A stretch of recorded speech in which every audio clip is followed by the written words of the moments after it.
Hi! In this video, we're going to introduce you to Kramer KDS Gateway. Some Kramer devices are also pass-through control gateways, such as the KDS 6. The first thing you want to do is click on the Hardware tab at the top of the screen.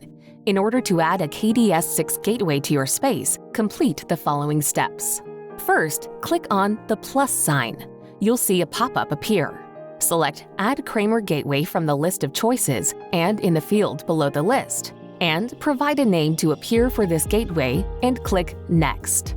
In the window that appears, select the KDS gateway from the drop-down menu.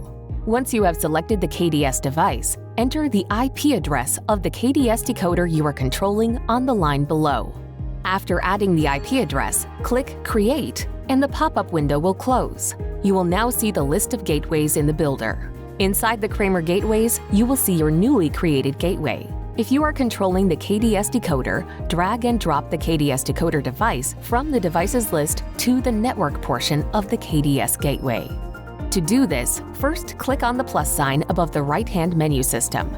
Select the option Add a device from the database and click Next. Type Kramer in the manufacturer field and KDS in the model field. Select the correct device model and click Next. Then click Add. After a few moments, the system will update. Now select Kramer under Kramer Gateways in the left-hand menu and drag and drop the device from the right-hand menu under the network label in the center of the screen.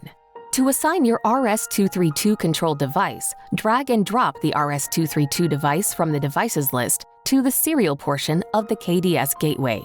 Thanks for taking the time to learn about Kramer's KDS Gateway.